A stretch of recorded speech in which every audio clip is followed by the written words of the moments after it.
오늘은 영생과 거룩의 결과들에 대해서 좀 더 우리 삶의 적용점을 두고 말씀을 살펴보려고 합니다. 우리가 영생을 받고 이 구원을 얻었을 때 우리의 삶에 구체적으로 어떤 적용과 또 변화들이 일어나는가라고 했을 때 그 첫 번째는 회복입니다. 회복. 이것은 예수 그리스도만이 우리에게 주실 수 있는 회복입니다. 예수 그리스도의 십자가에서의 죽으심과 부활 사건만이 줄 수 있는 겁니다. 제가 여기서 설교를 할 때 어떤 감동이 되는 말과 어떤 위로를 주는 말로 잠시 잠깐 마음의 평안을 얻을 수는 있지만 그것과 다른 예수님이 우리에게 직접 주시는 그런 평안, 기쁨입니다. 십자가의 사건을 믿음으로 통한 그것으로부터 얻는 참된 평안이고 능력입니다. 회복. 그 근원, 그 내용은 우리가 죄로 인하여 그 죄의 결과들 속에 살고 있죠. 종신토록 땀을 흘려 살아야만 먹고 살 수 있고 자녀를 가지고 낳고 길러야 되는 것이 하나님의 저주 속에 주어진 우리들의 인생인데 하나님이 그 속에서 구원해내시죠. 여기서 우리가 회복을 얻는데 그 회복은 아담과 하와가 죄를 짓기 전에 어떤 모습이 아니고 전혀 다른 상황입니다. 아담 안에 있던 그가 온전하게 지음을 받았으나 죄에 빠졌죠. 그래서 우리가 죄 짓기 전에 아담의 상태로 가는 게 아니고 예수 그리스도 안에 있게 되는 겁니다. 이 회복은 우리의 겉모습을 다시 바꿔서 만들어내는 것이 아니고 신분의 변화입니다. 아담의 자손으로서 죄의 결과들 속에 사는 자들인데 이것에서 예수 그리스도 안에 있게 되어 얻게 되는 참된 회복입니다. 이게 로마서에서는 율법 아래 있었던 건데 율법이 뭐죠? 우리를 죽이는 겁니다. 율법은 선한 것인데 그 선한 것을 우리가 지킬 능력이 없다. 그래서 이 율법이 우리로 하여금 정죄하고 하나님의 저주 아래 떨어지게 하고 지옥으로 떨어지게 하는 겁니다. 죽음. 이건 세상도 이런 시각을 가지고 있죠. 네가 잘하면 칭찬이고 못하면 뒤처진다. 네가 잘하면 살아남고 못하면 죽는다. 이게 율법인 거예요. 하나라도 어기면 하나님의 백성에서 떨어짐을 받는 거예요. 그런데 이러한 고통과 죄 속에서 예수 그리스도 안에 있게 돼서 은혜 아래 있게 되는 겁니다. 이것은 우리의 참된 회복을 가져다 주는 것이고 믿음이 있는 우리 성도의 삶에 있어서도 다시 일어나는 힘을 이 안에서 얻게 되는 겁니다. 다시 일어나는 힘. 예수 그리스도가 다른 것이 아니고 예수님의 죽으심과 부활하심이 예수님만 주실 수 있습니다. 저를 찾는다고 여러분들에게 주어진 어떤 다른 것을 붙든다고 얻는 것이 아니고 오직 예수님만 줄 수 있는 겁니다. 은혜 아래에서. 세아가 그 유치원을 마치고 아이들도 피곤하죠. 날 요즘에 더워져가지고 아주 피곤이 잠들 것 같아요. 걷다가. 근데 유치원 계단 이렇게 내려오다가 중간쯤에 그 옆집에서 그 공사를 하고 있었거든요. 근데 공사하면서 무슨 그 비트가 강한 음악이 나오더라고요. 클럽에서 나오는 음악 같은 거. 그러더니 세아가 갑자기 계단 중간에서 춤을 추기 시작을 해요. 저는 그걸 모르고 수아랑 저는 계단 밑에까지 내려왔는데 안 내려와요. 근데 그 춤추는 게 너무 웃기니까 계속 우리도 쳐다봤어요. 근데 선생님도 이제 유치원 끝나고 갈 시간이 돼서 계속 추고 있는데 선생님이 내려와요. 근데 세아는 춤추느라고 선생님을 못 봤나 봐요. 선생님이 뒤로 지나가는데 세아가 춤추면서 선생님을 바라보며 잘 가라고 인사하더라고요. 춤추면서. 그러니까 선생님도 힘든데 웃으면서 인사하고 가요. 제가 이거 보면서 이 복음의 소식을 듣고 우리의 삶 속에 우리는 지치고 피곤하고 새 힘이 없는데 마치 독수리가 그 바람을 타고 날개쳐 하늘로 올라가듯이 복음의 소식으로 인하여 우리가 이 회복, 새 힘을 얻는 겁니다. 예수 그리스도의 십자가에서의 죽으심과 부활만이 이 회복을 주는 것이고 믿음이 있는 자들은 이 예수 그리스도의 이름으로 인하여 그 예수님의 생명으로 인하여 이 기쁨으로 다시 새 힘을 얻는 거죠. 고린도 후서 4장 말씀 보실까요?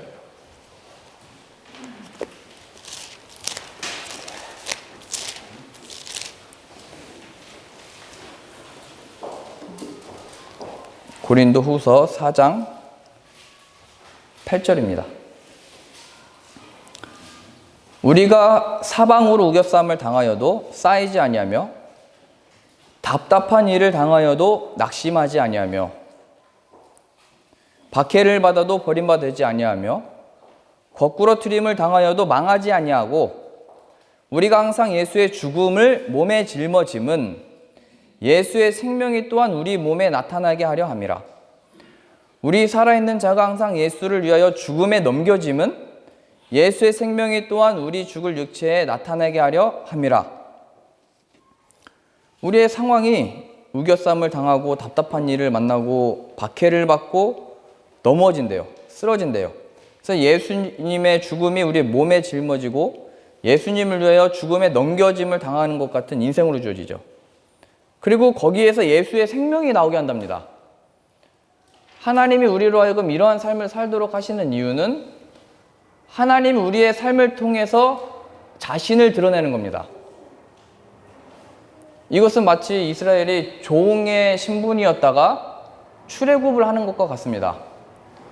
이스라엘 백성들이 바벨론의 종이었다가 다시 예루살렘으로 돌아오는 것과 같은 겁니다. 우리가 어떤 능력을 가져서 하나님의 능력을 나타내는 것이 아니고 우리는 여전히 공격을 받고 환난을 당하고 괴로우나 그때 하나님이 예수님의 생명으로 우리 안에 나타내셔서 하나님을 나타내신대요. 하나님이 애굽의 바로의 왕을 택해서 하나님의 능력을 보이신 게 아니고 이름 없는 자, 갈대 우르에 있는 아브라함을 택하셔서 하나님의 능력을 보이셨대요. 애굽의 왕 바로를 택하신 게 아니고 그들의 종되었던 이스라엘을 택하시고 그 중에 모세, 살인자를 택하셔서 하나님의 능력을 보이셨대요. 약할 때 강함이라. 그리고 늘 찬양하지만 우리의 삶 속에 적용이 안 되는, 늘 입술로는 거기서 은혜 받는다고 하지만 정작 우리의 삶에서는 그것이 뭔지 모르는, 오늘 이 표현이 나와 있는 거예요. 우리가 이 고난을 몸에 짊어짐은, 예수님의 이 죽음에 우리가 넘겨지는 것은 우리의 죽을 육체에 예수님의 생명이 나타나기 위해서다. 하나님의 구원, 하나님의 이 능력이 우리의 실력, 능력에 있지 않고 하나님의 능력에 있다를 보여주시기 위하여 우리의 삶을 살도록 하신 겁니다. 그 속에 회복이 있는 겁니다. 고린도후서 4장 7절 위에 가보실까요? 우리가 이 보배를 질그릇에 가졌으니 이는 심히 큰 능력은 하나님께 있고 우리에게 있지 아니함을 알게 하려 함이라. 보배가 우리 안에 있어서 우리가 강한 그릇이 되는 것이 아니고 질그릇 속에 뒀대요. 질그릇은 깨지기 쉬운 그릇입니다. 폴란드 그릇도 단단한 것 같아도 떨어지면 깨지잖아요.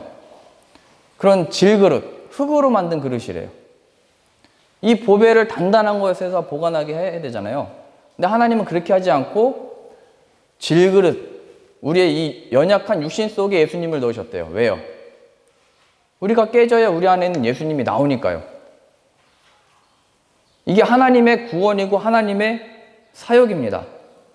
그래서 우리가 삶에서 깨졌을 때, 좌절했을 때 낙심하지 말고 내 안에 있는 것이 무엇인지를 확인해야 됩니다. 그 예수님을 붙들어야 됩니다. 이 세상 속에 어떤 실망과 좌절과 낙심, 어떤 실수 속의 창피, 괜찮다 얘기하는 거예요. 그 속에 우리가 실패와 어떤 실수와 창피함 속에 매여 있으면 그 죄의 종인 것이고, 그러나 그 순간에 십자가를 바라보고 그 안에 새 힘을 얻어 예수님의 생명으로 나오는 자는 구원받은 자인 거예요. 늘 하나님이 우리를 그러한 세상으로 넣으셔서 우리 안에 무엇이 있었는지 우리 스스로도 확인하게 하는 것이고, 그것을 바라보는, 조롱하는 자이든 칭찬하는 자이든 우리 안에 무엇이 있는지를 하나님이 나타내 보이시는 거죠. 그랬을 때 우리에게 나타나는 것은 명백합니다. 회개가 일어납니다. 회개. 내가 내 안에 있는 생명이 아니고 하나님이 아니고 다른 것을 붙들고 살았구나. 이 회개 속에 회복이 있는 거예요.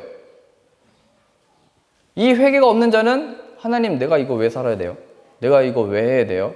내가 지금 이 상황이 왜 이렇게 된 거예요? 저 사람 만나서 그렇지, 이 사람 만나서 그렇지, 이 상황 때문에 그렇지, 이런 불신앙으로 떨어지게 되어 있습니다. 이 회복, 회개 없이는 주어지지 않습니다. 이 회개는 하나님이 맞습니다. 우리의 삶에서 구체적으로는 하나님이 나를 이렇게 대우하는 것 옳습니다. 이게 회개의 내용입니다. 내가 내 죄를 회개하고 내가 앞으로 하나님께 똑바로 하겠습니다. 그러니까 이 상황 좀 낫게 해주십시오. 그게 회개가 아니에요. 지금 나에게 허락하신 이 상황, 이 표현대로 보자면 우리가 사방으로 우겨싸움을 당하여도 갈 곳이 없게 된 거예요. 내가 이제 회개할 테니까 뭔가 내가 잘못했군요.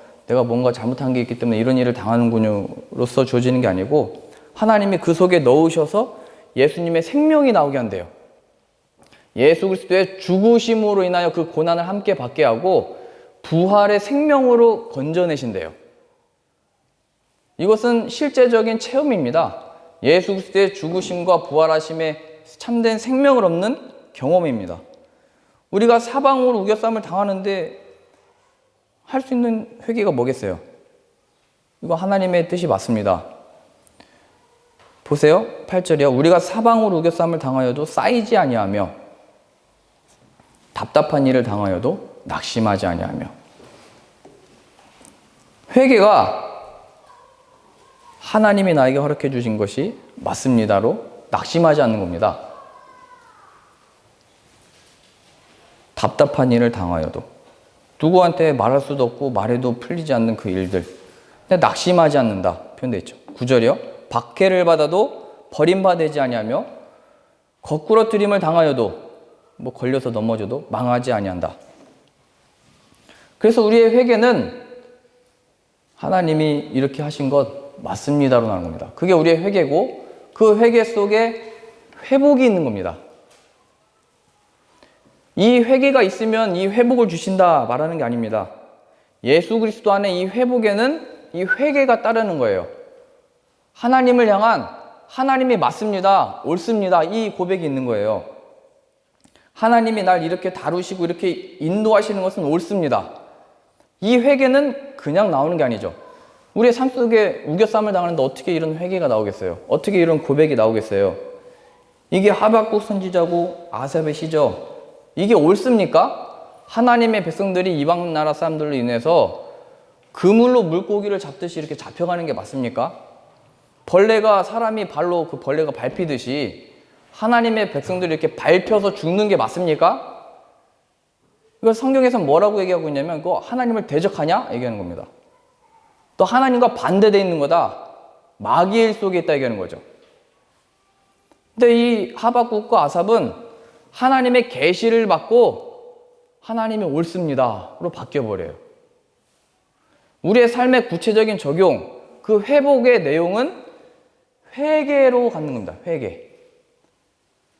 내가 지금 이렇게 된 것, 내가 잘 살아왔기 때문에 혹은 못 살아왔기 때문에를 넘어서 하나님이 나에게 주신 사명의 삶입니다로 받는 겁니다. 그 속에 예수 그리스도의 생명으로 태어나는 거예요. 언제까지 버티시고 언제까지 대적하실래요? 그건 여러분들이 결정하셔야 됩니다.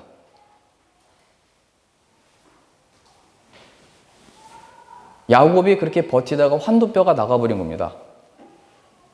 내 머리로 내 뜻대로 해보겠다 했다가 천사가 씨름할 때 천사도 그럼 네 맘대로 해라 나 떠난다 했더니 야곱이 자꾸 늘어지죠. 그랬더니 천사가 환도뼈를 쳐버려요. 그의 몸에 가장 지탱되는 의지에 되는 힘줄이 되는 그걸 끊어버리세요. 그 야곱이 했던 거는 이거예요. 예수님이 필요합니다. 인간의 하나님에 대한 대적은 무슨 어떤 특별한 죄의 항목들이 아니고 이러한 삶의 태도예요. 내가 할 수 있고 내가 옳다 이거예요. 지금 이 상황들에 대해서 이게 옳습니까? 그렇게 하나님에게 대적하는 거예요. 세상과 똑같은 거예요, 그게. 세상이 이건 맞고 이건 틀리다 얘기할 때 우리도 똑같이 거기 나가면 안 되는 거예요. 하나님 우리에게 허락하신 것이고 그 안에서 우리는 어떻게 이 예수 그리스도의 생명을 배우고 나타낼 것인가가 우리의 관심이고 기도 내용이죠. 내가 얼마나 훌륭해져서 하나님 영광 받으시는 게 아니라니까요. 우리가 무슨 철그릇이 돼가지고 그 보배를 감싸고 있으면 그 안에 뭐가 들어있는지 어떻게 알아요? 세상 사람들도 스토리를 만들잖아요. 그 베니스 갔을 때도 그렇대요. 그게 사람들이 몰리고 주목받고 성지가 되려면 뼈를 거기다 가져야 되고 스토리를 거기에 담아야 가죠. 그 체코의 한 성당에서도 성당 안에 들어가는 것보다 그 뒷문에 있는 어떤 철문이 더 유명하대요. 그 중에 5번째 손을 잡고 기도하면 소원이 이루어진다고 해서 거기 가서 그거 만지고 기도해야 된다고. 그게 스토리잖아요. 무슨 스토리예요? 인간의 욕구, 정욕, 탐심을 어떻게 이 세상에서 해결할 수 없으니까 위로 얻으러 가는 거잖아요, 거기에. 그런 식으로 하나님을 찾으면 안 된다는 거예요.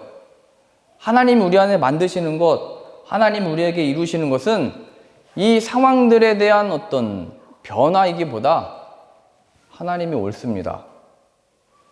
내가 회개하게 되는 거예요, 그 자리에서. 하나님이 맞습니다.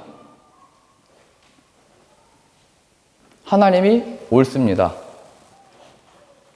그게 그 스데반에게서는 돌 맞으면서 빛나는 얼굴로 사람들을 바라보며 했던 복음의 증거입니다.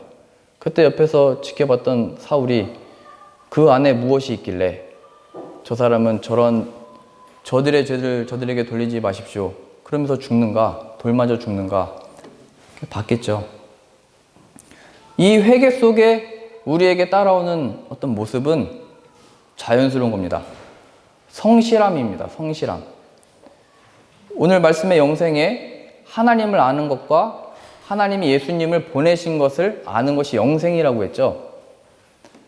하나님이 이 세상에서 우리를 손 놓고 너 한번 살아봐라 두신 게 아니고 하나님의 역사와 그 뜻을 예수 그리스도를 보내신 것으로 인하여 인도하고 계시고 역사하고 계시고 하나님의 뜻이 이 세상에 펼쳐지고 있다라고 하는 이 믿음 안에 우리들에게 주어지는 삶의 태도는 성실함입니다.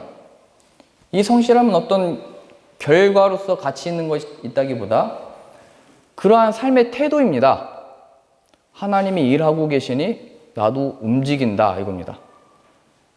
제가 그 보는 프로그램 중에 2가지가 있는데요. 비교해서 항상 봐요. 생활의 달인, 서민 갑부. 이 2가지 다 나오는 사람들 보면 다 달인이거든요. 둘 다. 근데 차이점은 뭐냐면 그냥 생활의 달인은 그냥 잘하기만 해요. 그걸. 근데 서민 갑부는 잘하면서 돈을 잘 벌어요. 그래서 세상에 볼 때는 갑부가 더 의미 있죠. 가치 있죠. 어차피 똑같이 사는 인생 그렇게 버는 게 더 위로가 되고 힘이 되죠. 그래서 화면을 보면 그냥 달인들은 자기가 그걸 잘하는 걸로 기뻐하고 있고 갑부는 실수해도 그냥 웃어요. 왜냐면 돈이 그냥 들어오고 있으니까요. 그냥 제가 볼 때 쉬지 않고 일하거든요. 그런데도 돈이 쌓여가니까 항상 웃어요. 하하하. 웃음소리가 똑같아요. 다 갑부는. 세상은 그것 보고 주목을 하고 세상은 많이 번 것으로 기뻐하지만 하나님이 우리에게 마지막 날의 칭찬과 인정은 결과로서가 아니고 우리의 삶의 태도입니다. 하나님 앞에 놓여진 삶에 대한 성실함. 마태복음 25장 가보시죠. 우리가 교회학교에서 많이 보고 배웠던 비유입니다.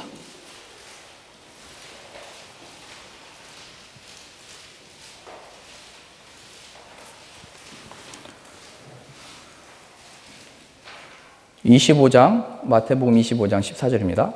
또 어떤 사람이 타국에 갈 때 그 종들을 불러 자기 소유를 맡긴 것 같으니 각각 그 재능대로 한 사람에게는 금 5달란트, 한 사람에게는 2달란트, 한 사람에게는 1달란트를 주고 떠났더니 잘 아시는 것처럼 5달란트 받은 자는 5달란트를 가지고 장사해서 합산 10달란트를 남긴 거죠. 2달란트 남긴 자도 2배로, 그러니까 4달란트를 남겼고, 1달란트 받은 자는 땅에 숨겨줬다가 주인이 돌아왔을 때 그냥 줘버립니다. 그랬을 때 이 주인이 돌아와서 종들에게 하는 말을 잘 보셔야 됩니다. 21절이요. 20절 보시죠. 5달란트 받았던 자는 5달란트를 더 가지고 와서 이르되 주인이여 내게 5달란트를 주셨는데 보소서 내가 또 5달란트를 남겨나이다. 그 주인이 이르되 잘하였도다. 착하고 충성된 종아 내가 적은 일에 충성하였음에 내가 많은 것을 내게 맡기리니 내 주인의 즐거움에 참여할지어다. 적은 일이라고 합니다. 이 5달란트는 굉장한 돈이거든요. 근데 적은 일이래요. 많이 받은 자나 적게 받은 자나 상관없이 하나님 볼 때는 적은 일이래요. 그래서 하나님이 보실 때는 그 일을 가지고 주인의 마음에 합당하게 그 일을 했는가, 이거를 묻는 겁니다. 그리고 보세요. 22절이요. 2달란트 받았던 자도 와서 이르되 주인이여 내게 2달란트를 주셨는데 보소서 내가 2달란트를 남겼나이다. 그 주인이 이르되 잘하였도다. 착하고 충성된 종아 내가 적은 일에 충성하였음에 내가 많은 것을 내게 맡기리니 내 주인의 즐거움에 참여할지어다 하고, 5달란트 남긴 자와 2달란트 남긴 자와 다 똑같이 칭찬을 받고 똑같은 복을 누려요. 똑같이 잔치에 참여를 하게 돼요. 그래서 하나님 앞에서는 얼마나 많이 남겼냐 이거에 어떤 칭찬이 있는 것이 아니고 얼마만큼 자기에게 주어진 것에 충성되게 행했는가. 착하다는 게 뭐예요? 하나님을 기억해서 하나님의 소유인 것을 알고 하나님이 주신 몸과 마음과 체력인 것을 알고 하나님이 주신 삶인 것을 알고 얼마나 성실하게 살았는가 이거죠. 하나님 앞에서. 그런데 24절 이 사람의 마음의 태도를 보세요. 1달란트 받았던 자는 이게 적은 금액이 아니에요. 이 1달란트가 은이라고 쳐도 우리 금요일날 묵상 모임 때 계산을 해보니까 한 사람이 17년 동안 일할 금이면 그게 한 14배 되고요. 은으로 쳤을 때 17년이니까 한 10억 좀 안 되는 돈일 거예요. 금이면은 100억이 되는 돈이고요. 그러니까 1달란트가 적은 돈이 아니에요. 우리가 사업을 하려도 2억, 3억이 시작하잖아요. 근데 이 돈이면 적은 돈이 아닌데 보세요. 26절이요. 4절이요. 24절. 1달란트 받았던 자는 와서 이르되 주인이여 당신은 굳은 사람이라 등장하죠. 하나님에 대한 태도입니다. 심지 않는 데서 거두고 해치지 않는 데서 모는 줄을 내가 알았으므로 두려워하여 나가서 당신의 달란트를 땅에 감추어 두었나이다. 보소서 당신의 것을 가지셨나이다. 내가 당신 것을 그대로 두지 않았습니까? 어떤 이 자만스럽고 뻔뻔한 태도입니다. 이 사람 어떻게 됐냐면 30절이요. 이 무익한 종을 바깥 어두운 데로 내쫓으라. 거기서 슬피 울며 이를 갈리라. 슬피 울며 이를 간다라는 것은 이 25장에 걸쳐서 계속 등장하거든요. 비유들마다. 지옥에 떨어지는 자들을 가리킵니다. 그러니까 이 인생에 대해서 하나님을 모르고 자신의 옳은 소견과 판단대로 살았던 자들을 가리키는 거예요. 하나님을 모르고 살아간 인생들. 그래서 하나님에 대한 태도가 늘 그렇죠. 그런 게 하나님이 맞아? 하나님이 이렇게 하는 게 맞아? 하나님이 내 삶을 이렇게 하는 게 맞아? 라는 태도예요. 당신은 굳은 사람입니다. 하나님이 날 사랑하시면 날 이대로 두는 게 맞습니까? 이게 이 무익한 종이고 이 게으르고 악한 종인 거예요. 악하고 게으른 종. 하나님을 모르는 결과 그 태도인 것입니다. 그래서 하나님이 우리 안에 이것을 이루시는 거죠. 로마서 14장 찾아보세요. 로마서 14장 7절입니다. 우리 중에 누구든지 자기를 위하여 사는 자가 없고 자기를 위하여 죽는 자도 없도다. 우리가 살아도 주를 위하여 살고 죽어도 주를 위하여 죽나니 그러므로 사나 죽으나 우리가 주의 것이로다. 이를 위하여 그리스도께서 죽었다가 다시 살아나셨으니 곧 죽은 자와 산 자의 주가 되려 하심이라. 가장 큰 대조입니다. 자기를 위하여 살던 자가 주를 위하여 살게 된 것입니다. 자기를 위하여 산다는 것은 하나님에 대해서 내가 평가를 내리는 자로 서 있는 거예요. 내가 재판장이에요. 하나님이 재판장으로 서 있는데 내가 재판장이 돼서 하나님도 내가 판단하고 이 사람도 내가 판단해버리는 자리에 가버린 거예요. 그러면서 뒤에 나오는 게 형제를 비판하지 말라, 이게 등장하고 있는 거예요. 나를 위하여. 그게 하나님의 심판인 거예요. 악하고 게으른 종인 거예요. 자기를 위해 사는 것. 뭐 게으르게 산다고 그게 악하고 게으른 종이 아니고 자기를 위하여 살게 되는 것. 자기를 위하여 살고 있는 것. 내가 하나님을 판단하고 그 하나님에 대해서 내가 정죄하고 그 하나님에 대해서 내가 대적하는 것. 여기서 변화를 받은 자는 착하고 충성되다는 것은 바울로 보자면 늘 바울이 얘기했잖아요. 내가 빚진 자다. 나는 복음을 전해야 된다. 그 마음을 얻게 된 거예요. 그 복음을 전할 때 돌을 맞기도 하고 협박당하기도 하고 막 싸움 속에서 막 죽을 뻔했는데도 계속 복음을 가르쳐요. 도망가서 가르쳐요. 어디 가서 복음 전하다가 쫓겨나면 다른 데 가서 복음을 또 전해요. 자신의 일을 계속하는 거예요. 결과는 하나님께 맡기는 거고. 이것이 모세에게서는 그의 사역에서 이렇게 나타나는 거예요. 그의 백성들, 모세 백성이 아니고 하나님의 백성들이죠. 하나님이 그들에게 맡긴 백성들이 늘 원망하는 겁니다. 우리를 왜 여기 데리고 왔냐? 아빠 왜 폴란드 오자고 한 거야? 이게 우리 자녀들의 원망이잖아요. 아빠 왜 지금 폴란드에 있어? 모세가 아니 저 사람들이 내 자식도 아닌데 왜 내가 저 원망 속에 내가 이 괴로워하고 있어야 됩니까? 모세의 성실함, 그의 온유함 속에 하나님의 뜻대로 이 백성들과 함께 그 고난 속을 광야를 지나가는 겁니다. 이게 우리 부모들로 보자면 자녀들의 원망입니다. 엄마, 내가 생긴 게 봤더니 엄마랑 똑같이 생겨서 이런 거야. 내 다리 짧은 게 아빠 닮아서 그래. 그러니까 고쳐주든지 뭐 재산을 많이 물려주든지 이거 아빠 책임이야. 이 자녀의 원망. 성실히 가르치는 겁니다. 내 자녀를 내가 책임진다가 아니고 하나님이 나에게 허락해 주신 이 상황을 받는 겁니다. 내가 이렇게 밥 먹이고 옷 입혀놨더니 한다는 소리가 그거야? 이게 부부의 관계에서는 이거예요. 정죄하잖아요. 그거밖에 못하냐? 너 나랑 결혼할 때 뭐 어떻게 해준다고 했어? 그때 우리의 이 참된 성실함은 중보로 나타나는 겁니다. 중보. 어떤 중보냐면 원수를 사랑해라. 박해받는 자를 위하여 기도하라.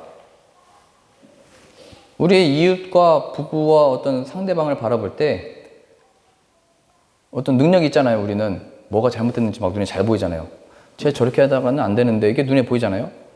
뭐 직원들이나 아니면 이렇게 사람들 보면 쟤 저러면 안 되는데 보이잖아요. 그거를 정죄하라고 주신 어떤, 글쎄요, 이게 뭐라고 표현하는지 모르겠는데 능력이라고 해야 되나요? 중보하라고 그것을 보게 하신 거예요. 저 사람이 얼마나 하나님을 모르고 사는지를 봐라. 저 사람이 예수 그리스도가 없으면 저 길로 멸망하는 것이다. 그걸 보는 거예요.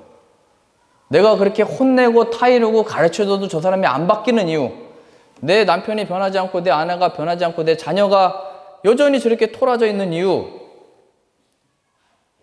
우리가 잘못해서 그런가요? 잘해서 그런가요? 세상은 그것만 분석하는 거예요, 늘. 근데 성경에서는 박해하는 자를 위하여 기도하라, 너를 원망하는 자를 위하여 기도하라 라고 하는 것은 중보입니다. 중보한다는 것은 이 상황이 없게 해주시고 이 상황에서 벗어나게 해주십시오를 넘어서 하나님의 중보의 사역에 뛰어들게 된 거예요. 예수 그리스도의 그 생명이 무엇인지를 나도 배우는 것이고 나와 너에게 예수 그리스도가 필요하다는 그 확인인 거예요. 예수 그리스도 모르는 사람들 사는 모습을 보세요. 어떻게 사는지. 술을 먹다가 술이 우리를 먹어버리잖아요. 그 술이 우리로 하여금 거의 빠져들게 하잖아요. 계속. 거부감을 느꼈던 것이 무장 해제되고 쑥 빠져들게 만들어버리잖아요. 하나님께 대해서 대적하는 자들, 하나님을 모르는 자들은 어디까지 가는지를 세상을 통해서 보세요. 하나님 모르는 자의 결국은 그 원숭이가 되는 거예요. 이건 뭐 먹으라 먹지 말라의 차원이 아니고 하나님을 모르는 사람들의 삶의 태도를 보세요. 그 사람들에서 저렇게 사냐, 이 정죄가 아니고 이 중보, 예수 그리스도를 전하고 그 기도의 그 사역으로 거기서 내가 쓰임받는 거라니까요.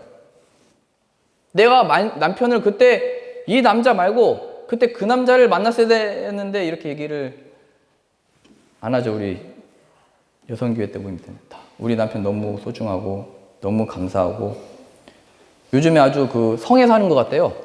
폴란드에 살면서 아주 남편의 사랑을 받으면서 보호받으면서 사는 것 같아요. 제가 거짓말이 늘었는지 제가 거짓말을 안 하는데 그때 이 남편 그게 사역 속에 뛰어든 거래요.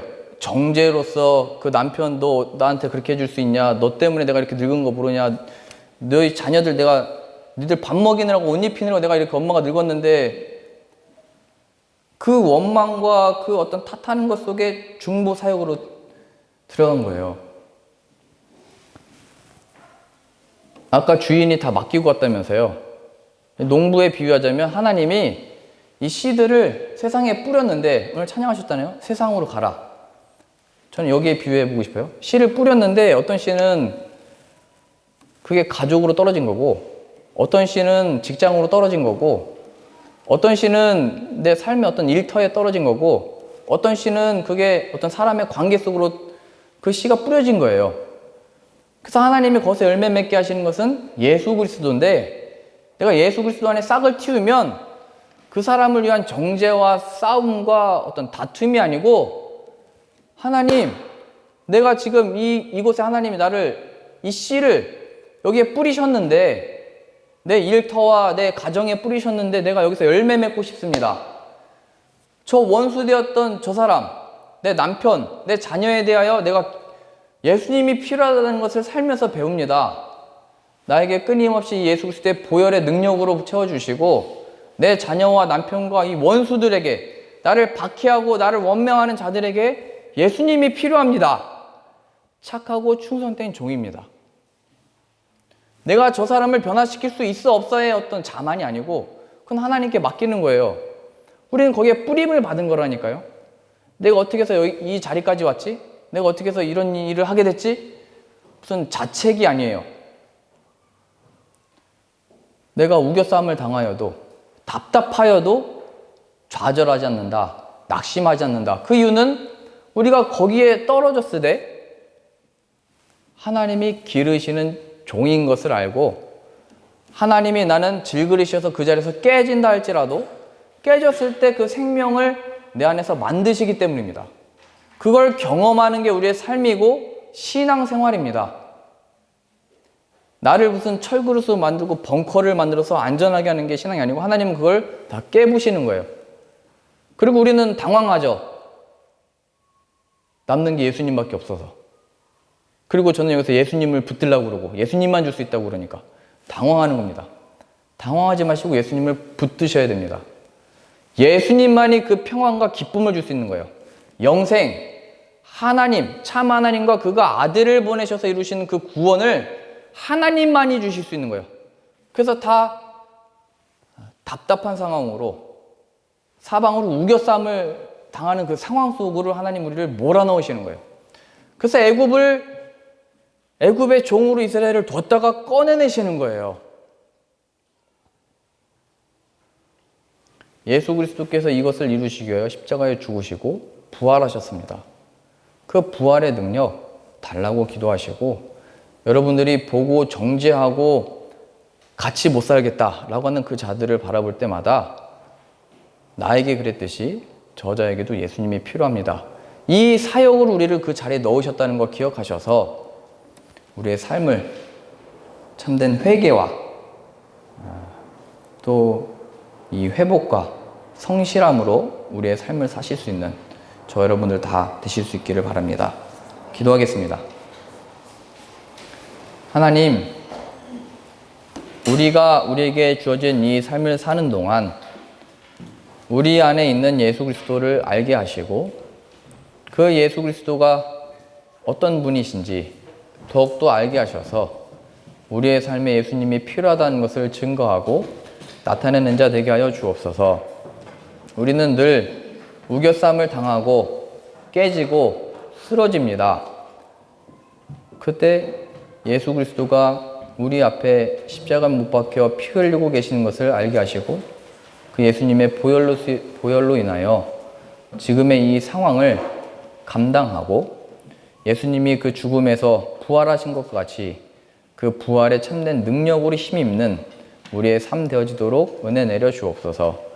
예수님의 이름으로 기도합니다. 아멘.